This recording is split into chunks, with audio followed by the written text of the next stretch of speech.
The stars looked wrong through the viewport of the Terra's Pride. Captain Lee Hyun stared at the swirling purple and green clouds that filled the space ahead. The Veil Nebula stretched out before them like a giant storm frozen in time. No ship had entered this region for 3,000 years and lived to tell about it. "Captain, we're getting distress signals," said Park Jin from his station. The young communications officer looked worried as he adjusted his headset. "Multiple ships, sir. They're trapped in there."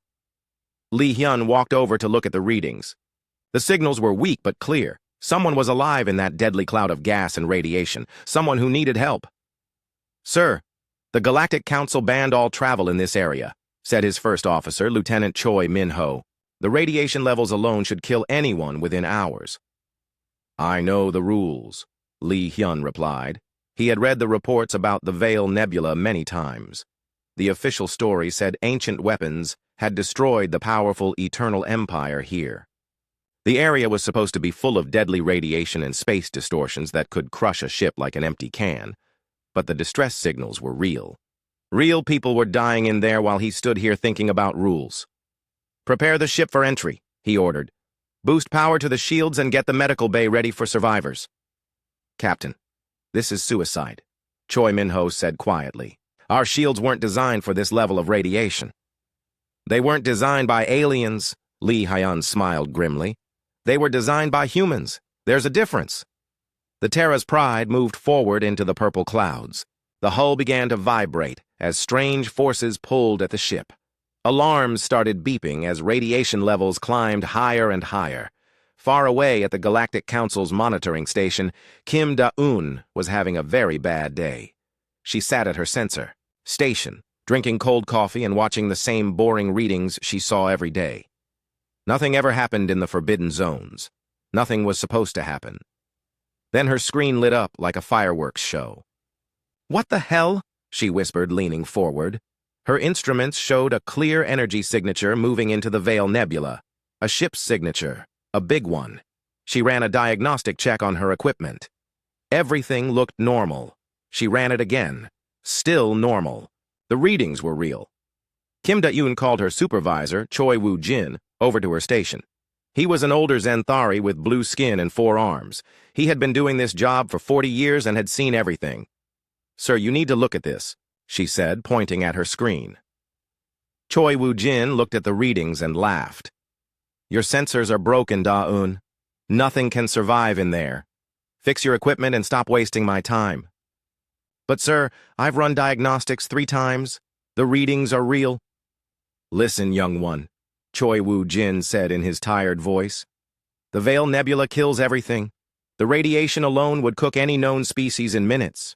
And even if something could survive the radiation, the space distortions would tear it apart. Trust me, your sensors are broken." Kim Da-eun looked at her screen again. The energy signature was still there, moving deeper into the nebula. She pulled up the identification markers and felt her stomach drop. The signature matched a human ship. Humans, the newest members of the galactic community. They had barely learned to travel faster than light 50 years ago. Their technology was primitive, compared to the older races. There was no way they could survive in the Veil Nebula. She decided to report it anyway. Maybe someone higher up would want to investigate. The news traveled fast through the galactic communication networks. Within hours, every news service in the galaxy was talking about the impossible sighting of a human ship in the Forbidden Zone. Yoon Soo-ho was the most popular news anchor on the Galactic News Network. He had been reporting on galactic events for 20 years. He knew how to tell a good story from a piece of nonsense. "Good evening, beings of the galaxy," he said to the camera with his usual confident smile. "Tonight we have another example of human arrogance and self-delusion. Reports from the monitoring station claim that a human vessel has entered the Veil Nebula, one of our galaxy's most dangerous forbidden zones." He paused for effect, letting his audience absorb the ridiculousness of the claim. "Let me remind our viewers of some basic facts," he continued. "The Veil Nebula contains radiation levels that would kill any known life form within minutes. The space distortions in that region can crush starships like insects. For 3,000 years, no ship has entered that region and survived." He leaned forward, speaking directly to the camera. And yet, we're supposed to believe that humans, with their primitive technology and fragile biology, have somehow accomplished what no other species could do? Please. This is clearly a sensor malfunction being blown out of proportion by attention-seeking humans who want to appear more important than they really are. The studio audience laughed and applauded. Across the galaxy, billions of beings nodded in agreement. Humans were new and weak. They barely understood how their own technology worked, having been given most of it by older races who felt sorry for them. Back on the Terra's Pride, Lee Hyun didn't know about the galaxy-wide mockery. He was too busy trying to keep his ship in one piece as they pushed deeper into the nebula. "Radiation levels are at 300% of normal background," reported Chief Engineer Shin Bo-ram over the intercom. "Shields are holding, but I don't know for how long." "Keep us moving, Jin," Lee Hyun told his pilot. "Follow those distress signals." The ship shook as another wave of spatial distortion hit them. Through the purple clouds, they could see the twisted wreckage of other vessels. Ships from a dozen different species, all dead and drifting. "Captain, I'm picking up 2 ships that still have life signs," Park Jin reported. "One Zenthari science vessel and 1 Corvin merchant ship. They're trapped in some kind of gravity." "Well." Lee Hyun looked at the tactical display. The 2 ships were caught between 2 massive pieces of debris, unable to move without being crushed. "Position us between them and the debris field," he ordered. "Extend our shields to cover both ships." "Sir, that will drain our power reserves," warned Shin Bo-ram. "Then we better work fast," Lee Hyun replied. As the Terra's Pride moved into position, something impossible happened. Their shields, instead of weakening under the extra load, seemed to grow stronger. The human-designed adaptive shielding began to learn from the environment around it, adjusting and evolving to handle the nebula's unique dangers. On her monitoring station, Kim Da-eun watched in amazement as the human ship not only survived in the Forbidden Zone, but seemed to be conducting rescue operations. This was impossible. This changed everything. But when she tried to report it again, Choi Woo-jin just shook his head. "Broken sensors," he said firmly. "File a maintenance request and forget about it." Deep in the Veil Nebula, the impossible was becoming reality, and the galaxy wasn't ready to believe it. The Terra's Pride moved through the deadly nebula like a fish swimming through poison. Every few seconds, waves of radiation hit the hull with enough force to kill most known species. The ship's adaptive shields flickered and changed color as they learned to handle each new type of danger. In the engine room, Shin Bo-ram watched her readings with growing excitement and terror. The human shield technology wasn't just surviving the impossible environment. It was getting better at handling it. "This is crazy," she muttered to herself as she adjusted power flows. "The shields should have failed 10 minutes ago." The other members of her engineering team looked just as confused. Petty Officer Nam Jin-soo shook his head as he watched the shield harmonics adapt in real time. "Ma'am, the shields are actually learning," he said. "They're rewriting their own programming to handle the radiation patterns." "I know," Shin Bo-ram replied. "That's what makes this so terrifying. We built something that's smarter than we are." On the bridge, Lee Hyun watched the tactical display as his ship approached the trapped vessels. The Zenthari science ship was badly damaged. Its hull showed signs of radiation burns, and its engines were dead. The Corvin merchant vessel looked even worse. Half its cargo pods had been torn away by gravitational forces. "How many survivors, Jin?" he asked. Park Jin adjusted his communications equipment, trying to filter through the interference. 12 on the Zenthari ship, Captain. Maybe 8 on the Corvin vessel. The signals are weak. Get them ready for transport. We'll beam them aboard and get out of here." "Sir," interrupted Navigator O.C. Jin from her station. "There's something else out there. Something big." Lee Hyun looked at the long-range sensors. Deep in the nebulas, past layers of radiation and spatial distortions, something massive was hiding. The sensors couldn't get a clear reading, but whatever it was huge, and it was old.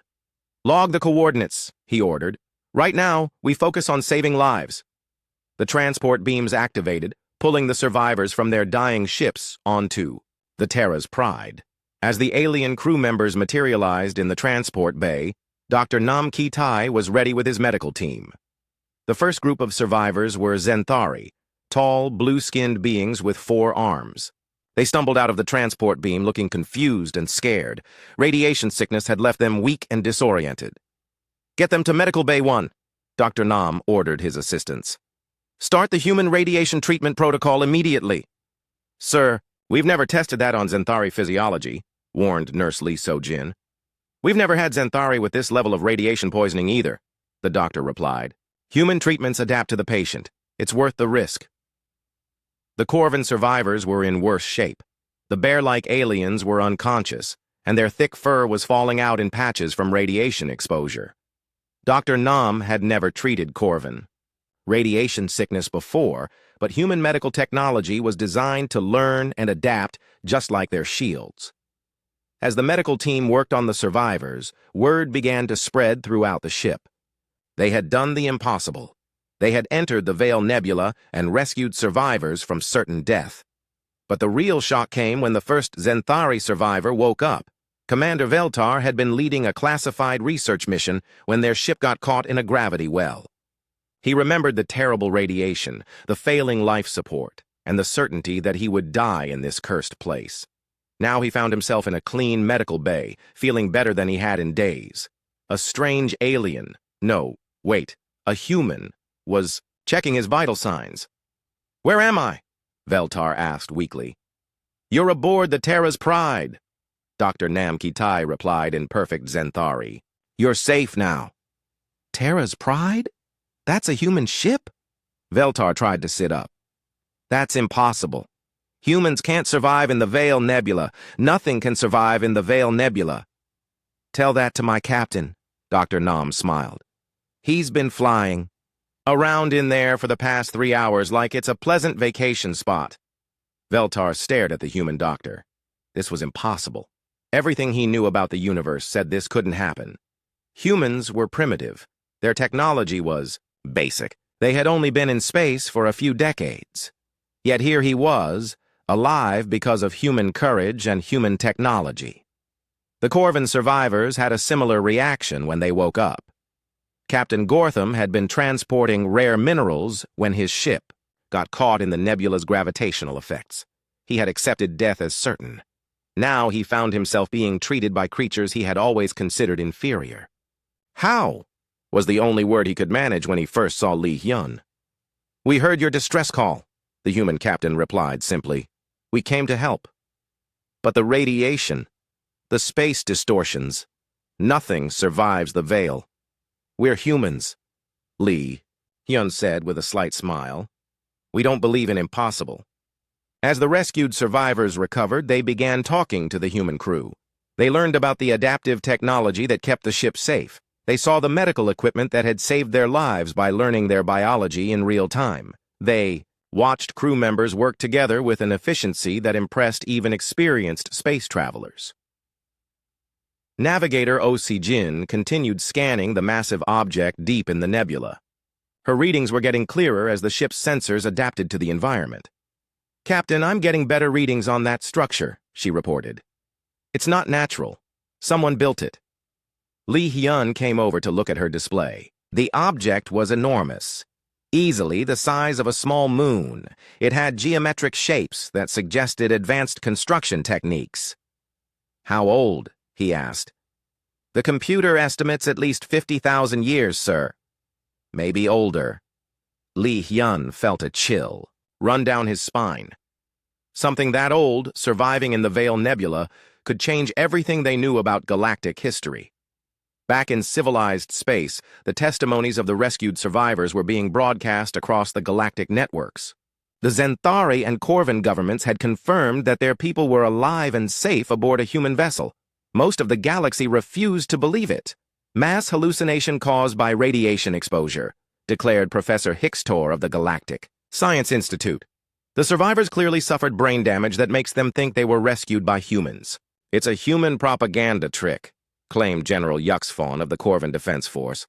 "They probably staged the whole thing to make themselves look heroic." But Dr. Bae Mina at the Galactic Medical Institute was reading the survivors' medical reports with growing amazement. The radiation levels in their blood were impossible to fake. The cellular damage patterns were consistent with exposure to the Veil Nebula's unique radiation signature. "This is real," she whispered to herself as she studied the data. They were actually in there. And somehow, the humans saved them. She began to realize that if humans could survive in the Veil Nebula, everything the galaxy thought it knew about human capabilities was wrong. Very wrong. On the Terra's Pride, Lee Hyun made a decision that would change galactic history. "Set course for the large structure," he ordered. "We're going to take a closer look." "Sir, we should return to safe space and report our rescue," suggested Choi Min-ho. "The galaxy doesn't believe we were here anyway," Lee Hyun replied. "Let's give them something worth not believing." The ship turned deeper into the nebula toward secrets that had been hidden for millennia. The ancient structure grew larger on the view screen as the Terra's Pride approached. What had looked like a small moon from a distance was revealed to be something far more incredible.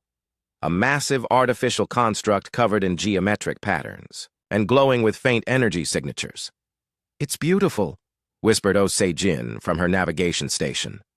The structure seemed to pulse with its own inner light, creating patterns that shifted and changed as they watched. Dr. Kong Jun-ho, the ship's archaeologist, had been studying the readings for the past hour. He had specialized in ancient civilizations for 20 years, but he had never seen anything like this. "Captain, the construction techniques are beyond anything in current galactic records," he reported excitedly. "The materials alone shouldn't be able to exist in this radiation field for more than a few hundred years, but this thing has been here for millennia." "Any idea who built it?" Lee Hyun asked. "None of the architectural patterns match any known species," Kang Jun-ho replied. "It's like nothing I've ever seen." The computer's voice interrupted their conversation. "Warning! Detecting automated systems within the structure. Power signatures suggest active technology." Lee Hyun felt his pulse quicken. Active technology that was 50,000 years old.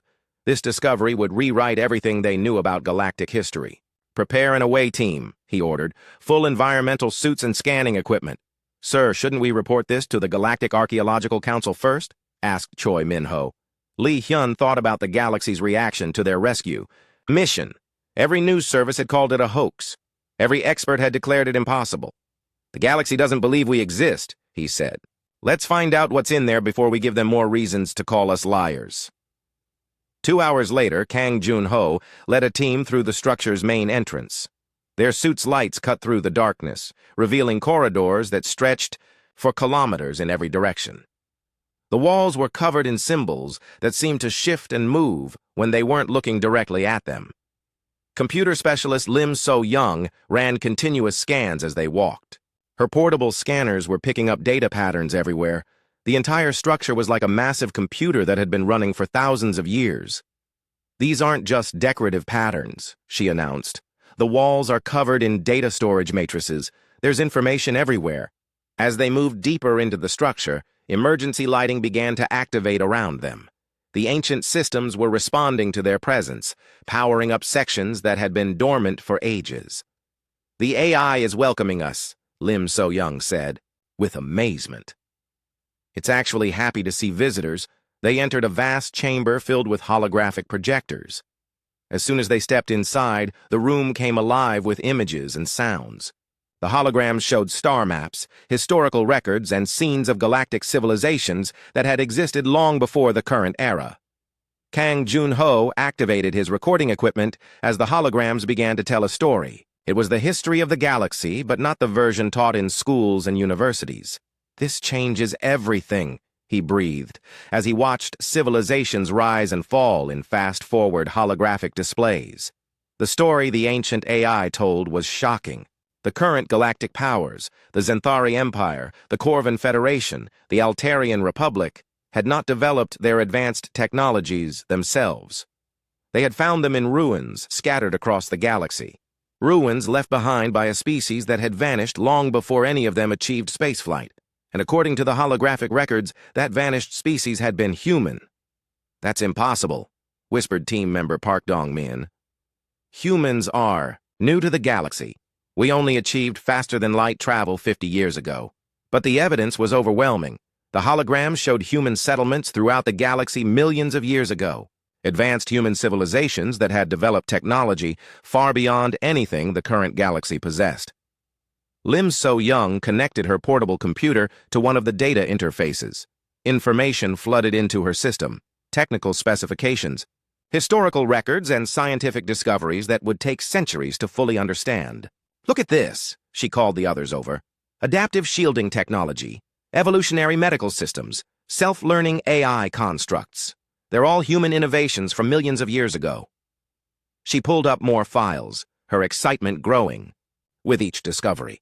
The Zenthari energy weapons, originally human design, Corvin faster-than-light engines, human invention, Altarian computer systems, all based on ancient human technology. Kang Junho stared at the data in disbelief. "The entire galactic civilization is built on stolen human technology?" "Not stolen." The ancient AI's voice filled the chamber, speaking in perfect human language. "Inherited. Your ancestors left these gifts for their children to find when they returned." The AI's holographic avatar appeared, a tall, elegant figure that looked unmistakably human, despite the advanced clothing and subtle technological modifications. "I am the keeper of the forge," the AI announced. "I have waited for you to come. Home." "Home?" Lee Hyun's voice crackled through the communication system from the ship. He had been listening to the entire exchange. "This galaxy was humanity's first great civilization," the Keeper explained. "But your ancestors chose to leave, to find new worlds and start fresh. They believed the galaxy needed time to grow on its own, to develop wisdom alongside technology. Theos." Holographic displays changed, showing human ships leaving the galaxy in massive exodus fleets. They scattered in all directions, carrying humanity to new worlds in distant galaxies. They left their knowledge behind, hidden in structures like this one, programmed to reveal themselves only when humanity returned and proved they had maintained their essential nature. "What essential nature?" Kang Junho asked. "The willingness to risk everything to save others," the Keeper replied. "The refusal to accept that anything is truly impossible. The ability to adapt and grow stronger under pressure. You proved all of these when you entered the Veil Nebula to rescue the survivors." Back on the Terra's Pride, the rescued alien survivors listened to the transmissions from the away team in stunned silence. Commander Veltar realized that the humans who had saved his life were not primitive newcomers. They were the descendants of the galaxy's original masters. "This explains so much," he whispered to Captain Gortham. "Their technology doesn't just work. It learns and adapts, just like the ancient legends described." The news was already spreading through the ship's communication systems. Every crew member was learning that their species had not just entered the galaxy 50 years ago. They had owned it millions of years ago and chosen to leave it behind. On the archaeological site, Lim So-young was downloading terabytes of information.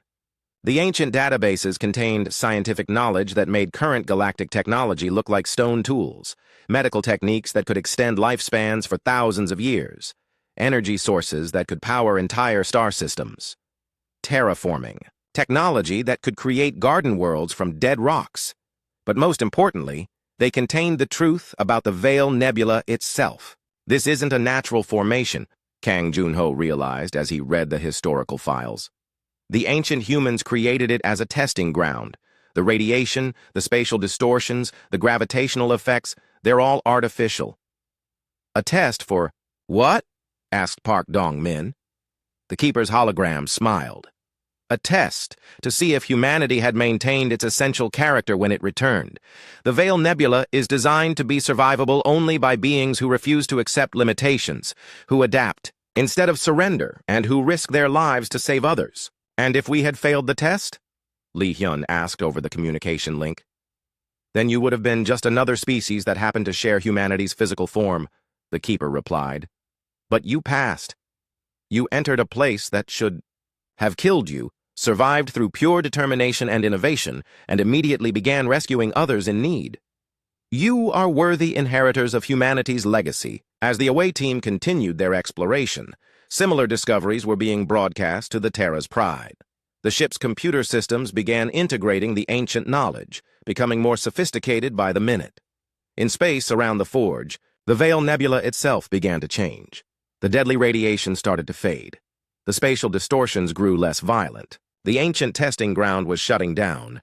its purpose fulfilled. But as word of the discovery spread beyond the human ship, the galactic powers were beginning to realize what the humans had found, and they were not happy about it. The truth was coming out, and it threatened to destroy the foundations of galactic civilization. The emergency session of the Galactic Council was unlike anything in the organization's 3,000-year history. Representatives from 47 species gathered in the Great Chamber on Nexus Prime, their voices creating a chaos of anger, fear, and disbelief. "Order! Order!" shouted Chancellor Vexmar, an elderly Altarian whose blue skin had turned pale with stress. "We must discuss this situation rationally." "Rationally?" General Yuxfon of the Corvan Federation slammed his massive fist on his speaking podium. "The humans claim our entire civilization is built on their stolen technology. This is an insult. That cannot be tolerated." In the human delegation section, Ambassador Han Ye-jin sat quietly, surrounded by hostile stares from every direction. She had been Earth's representative to the Galactic Council for 5 years, working to build bridges between humanity and the older species. Now those bridges were burning around her. "The evidence speaks for itself," she said, when given the chance to address the chamber. "The archaeological data from the Forge is being transmitted to every major university and research institute in the galaxy. Independent verification is already beginning." "Fabricated evidence," declared Senator Hixthor of the Zenthari Empire. "Humans are desperate to seem important, so they create elaborate hoaxes to make themselves look like ancient masters of the galaxy." The holographic display in the center of the chamber showed clips from the Terra's Pride's exploration of the Forge, ancient human technology, historical records, the AI keeper explaining humanity's true legacy. Dr. Bei Minna, who had been studying the medical data from the rescued survivors, stood to address the council. As one of the galaxy's most respected scientists, her words carried weight. "Council members, I have spent the last 72 hours analyzing every piece of data from this discovery," she announced. "The radiation signatures are authentic. The technological patterns match theoretical models for advanced civilization development. The genetic markers in the ancient records are consistent with modern human DNA. This is not a hoax. The evidence is overwhelming." Her statement sent a shockwave through the chamber. If Dr. Bei Minna was convinced, the discovery might actually be real. "Then we have a crisis," Chancellor Vexmar declared. "If the human claims are true, it means our civilizations have been built on borrowed technology. Our people have been living a lie for thousands of years." "More than that," added General Yuxfon grimly. "It means humans have the rightful claim to technologies that form the foundation of our militaries, our economies, our entire way of life." The council chamber erupted in angry voices as the full implications became clear. If humanity was the original creator of galactic technology, they could potentially claim ownership of everything from starship engines to medical devices to communication systems. "We cannot allow this," Senator Hixthor announced. "Regardless of what they found in that nebula, we cannot permit humans to destabilize galactic civilization with these claims." "What are you suggesting?" Han Ye-jin asked, though she feared she already knew the answer. "The human vessel in the Veil Nebula must be stopped from sharing this information," General Yuxfon declared, "for the good of galactic stability." Within hours, the order went out through military channels. Joint fleets from the major powers began moving toward the Veil Nebula. Their mission was officially described as preventing the spread of dangerous misinformation. But everyone understood the truth. They were going to silence the humans permanently. On Earth, Defense Minister Ro Ji-won received the intelligence reports with growing alarm. The galactic powers were mobilizing their largest fleets in centuries, all aimed at one human exploration ship. "How many ships are we facing?" she asked her intelligence chief. "Initial reports suggest over 200 vessels from 6 different species," Colonel Kim Tae-ho replied. "Everything from destroyers to dreadnoughts. They're not taking any chances." Ro Ji-won looked at the tactical displays showing Earth's defensive capabilities. Humanity had perhaps 50 ships that could be considered military vessels, and most of those were converted civilian craft. "We're outnumbered 4-1, she muttered. "Maybe worse." "Ma'am, we do have the new ships. From the Enhanced Defense Project," Colonel Kim reminded her. "The ones built with technology reverse-engineered from the Altarian cruiser we studied last year." "How many?" 12 ships, ma'am, but they're completely untested in combat. Ro Ji-wan realized with grim irony that the Altarian technology they had reverse-engineered was actually ancient human technology that had been stolen and forgotten. Humanity was going to defend itself with weapons their ancestors had invented millions of years ago. "Deploy them all," she ordered, "and send a message to Fleet Admiral Song Hai-min. He's about to face the biggest naval battle in human history." In the Veil Nebula, the Terra's Pride continued its archaeological work as the political storm grew around them. Captain Lee Hyun had received updates about the galactic response, but chose to focus on the discoveries still being made in the Forge. "Captain, long-range sensors are picking up multiple fleet movements," reported O.C. Jin from her navigation station. "It looks like half the galaxy is heading this way." "How long until they arrive?" Lee Hyun asked. "At current speeds, approximately 18 hours. Lee Hyun turned to Lim So-young, who was still downloading data from the ancient systems. "How much more information can we retrieve?" "Terabytes, sir. Maybe petabytes. This database contains millions of years of human knowledge and history. We could spend decades studying it all." "We've got 18 hours, Lee Hyun replied. "Download everything you can and prepare it for wideband transmission to Earth. The next few hours were a race against time." The archaeological team worked frantically to catalog and copy as much ancient knowledge as possible. The Keeper AI helped by prioritizing the most important data, advanced technologies that could revolutionize human capabilities. Meanwhile, Commander Veltar and the other rescued survivors watched the preparations with growing concern. They had begun to understand the magnitude of what the humans had discovered, and they knew their own governments would never allow this truth to spread. "Captain Lee," Veltar approached the human commander privately. "My people are coming to destroy you. You should flee while you can." "We're not running," Lee Hyun replied simply. "This knowledge belongs to the galaxy, not just to us. Everyone deserves to know the truth about their history. The truth will destroy the current power." "Structures," Veltar warned. "My empire has ruled for 3,000 years, based on the belief that we developed our technology through our own genius. If people learn it was all inherited from ancient humans, then maybe it's time for new power structures," Lee Hyun said. Across the galaxy, the leaked archaeological data was already causing massive upheavals. On Zenthari Prime, protests erupted as citizens demanded to know why their government had hidden humanity's true history. On Corvin Worlds, military officers began questioning orders based on the revelation that their weapons were originally human designs. Dr. Kwon Min-seo, working with the rescued alien survivors, developed a transmission system that could broadcast the archaeological data simultaneously to every connected device in the galaxy. The ancient human quantum communication technology made it impossible to block or intercept. "We can send everything at once," she reported to Lee Hyun. "Every database, every historical record, every piece of evidence. The entire galaxy will receive it simultaneously. The galactic powers won't be able to suppress or control the information," added Lim So-young. "It will be everywhere at once." Lee Hyun looked at the approaching fleets on his tactical display. 200 warships coming to silence them.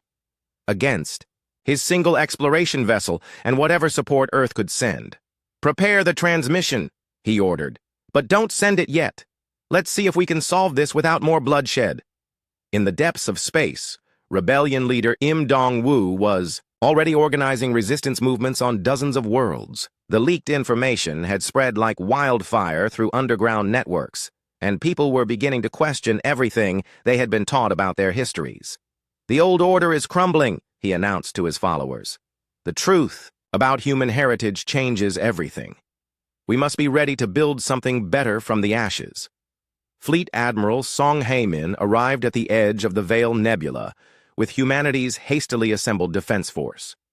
12 enhanced ships against 200 alien vessels. The odds were impossible, but Song Hai-min had studied the ancient tactical data downloaded from the Forge. His ancestors had faced similar odds before, and they had found ways to win. "All ships, this is Admiral Song," he transmitted to his small fleet. "We're about to prove that humans haven't forgotten how to fight impossible battles. The greatest naval confrontation in galactic history was about to begin. The battle began at the edge of the Veil Nebula as 200 alien warships faced 12 human vessels. Fleet Admiral Song Hai-min watched the tactical display with calm determination. His ships were outnumbered, but they carried weapons and shields designed with ancient human knowledge recovered from the forge. All ships, engage adaptive protocols, Song Hai-min ordered. Show them what their ancestors never forgot. The human ships moved with impossible grace through the nebula's dangerous radiation fields, while the alien vessels had to maintain safe distances from the worst radiation zones. The human ships used the deadly environment as cover and concealment. Captain Park Soo-min, commanding the destroyer New Seoul, led the first attack run. Her ship emerged from a radiation cloud directly behind a Zenthari battlecruiser. The ancient human weapons, upgraded with millions of years of accumulated knowledge, tore through shields that should have been impenetrable. Impossible! General Yuxfon screamed from his command ship as he watched human vessels dance through radiation that should have killed them instantly. Their ships should be dead! The Veil Nebula kills everything! Not everything, Admiral Song replied over the open communication channel. It only kills species that accept limitations. The human fleet spread out through the nebula, using its deadly properties as tactical advantages. The alien fleets found themselves fighting an enemy that could hide in radiation clouds, maneuver through spatial distortions, and strike from directions that should have been impossible to survive.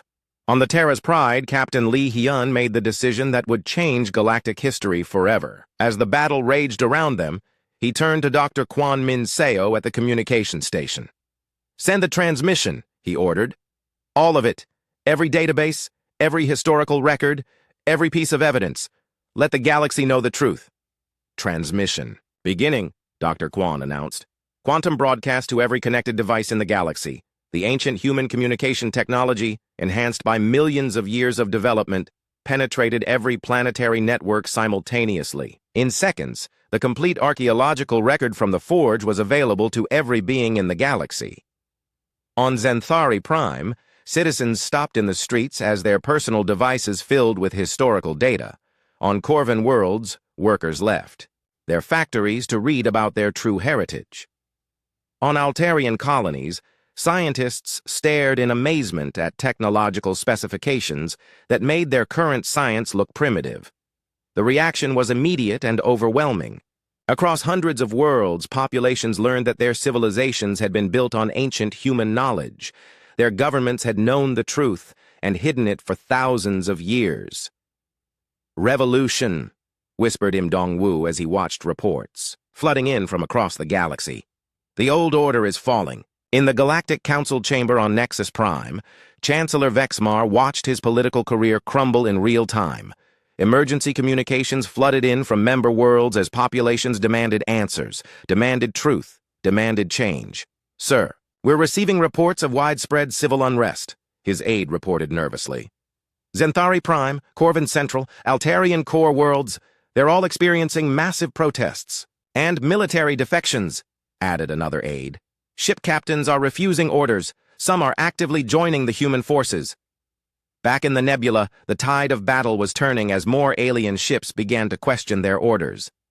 Captain Veltar, still aboard the Terra's Pride, transmitted to his own people's fleet.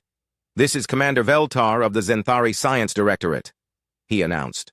"I have seen the evidence. The humans are telling the truth. We are fighting the descendants of the beings who gave us civilization itself." One by one, alien ships began breaking off from the attack formations.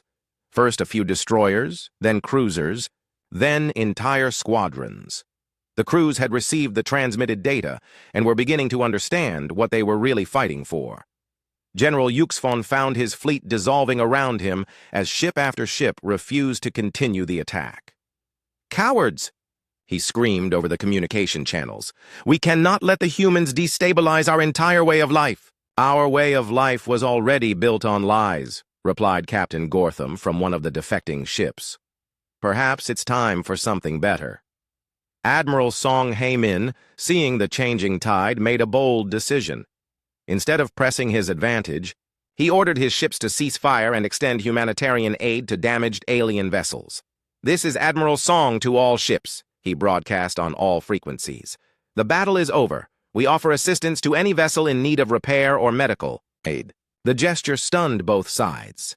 Here were the humans, vastly outnumbered and under attack, offering help to their enemies the moment they gained the upper hand. On the ancient forge, the Keeper AI watched the battle's conclusion with satisfaction. "Your species has not changed," it said to the archaeological team still working in its data chambers. "You still choose cooperation over conquest, even when you have the power to dominate." Chief Strategist Yu Hyun-woo, who had been analyzing the political implications of the discovery, realized the true genius of humanity's ancient strategy. "They didn't leave because they were defeated," he said with growing amazement. "They left because they knew this would happen." "What do you mean?" asked Kang Jun-ho. "Think about it," Yu Hyun-woo explained. "Our ancestors were so advanced they could predict this exact scenario. They knew that if they stayed and ruled directly, the galaxy would never develop its own wisdom. So, they left, scattered their knowledge, and waited for their descendants to return and prove they had learned the most important lesson, which is that true strength isn't about having superior technology or firepower. It's about knowing when not to use them." Across the galaxy, the revelations continued to reshape civilization. On Earth, President Lee Mi-kyung addressed the planetary population and the galaxy simultaneously. "Fellow humans and citizens of the galaxy," she began, "today we have learned that our ancestors walked among the stars long before any of us imagined. But more importantly, we have learned why they chose to leave."